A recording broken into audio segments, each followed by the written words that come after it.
Unang-una, dapat isinama yung value added tax kasi Mm. mas malaki yun kumpara sa excise tax. Sobrang laki na nung inilaki.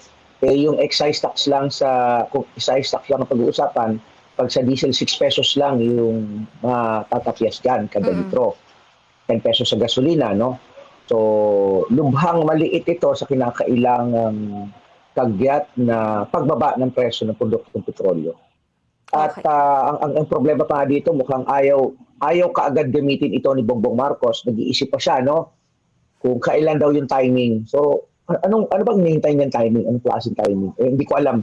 So, ito, tingin natin, puro lip service lang. Except kung talagang bubulwak yung mga protesta ng taong bayan, baka ma-pressure na talaga ang gobyerno na tumugon doon sa ating mga lehitimong karainan.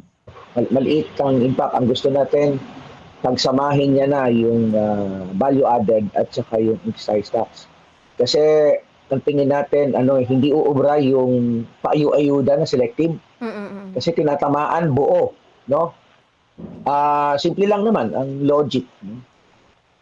Tumaas ang presyo ng produkto petrolyo, higit na sa doble, at sumirit na yung presyo ng lahat ng mga bilihin. Huwag na natin isa-isahin, alam natin pareho, no? Yes po. Ah, kung ang oil ang nagpapataas ng lahat ng mga pagkain at pangangailangan ng mamamayan sa kasalukuyan, simple, de-resolve mo yung pagbaba ng presyo ng produktong petrolyo. At meron siyang may mga tools para magamit niya yan, no? Sa minimum, tanggalin tong VAT at saka excise tax. So, excise tax na nga lang, pero hesitant pa siya. No? Kaya hindi natin makita yung sinseridad, no, ni Bongbong Marcos para lutasin talaga yung napakabigat na epekto nitong oil price hike. Noong nakaraan, sa bigat nung pagtaas ng oil, ang tawag namin oil price shock, no? Ang mga kapatid nating tsuper na obliga sila na mag-file ng fare increase. Inapprove ng LTFRB ang piso na nga lang. Mm. 'Di ba? Bigla niyang hinarang agad. Pabilis niyang hinarang. Ibig sabihin may kapangyarihan siya.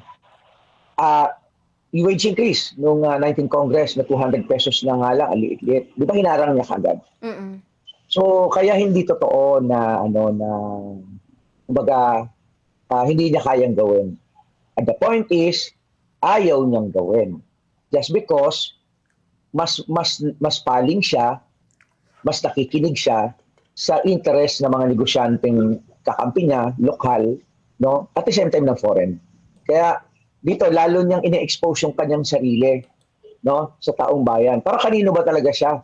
The point is kumbaga buhay kamatayan na no, nasa pinakamalubhang krisis sa kasaysayan itong pagtaas ng presyo ng petrolyo sa kanyang panahon.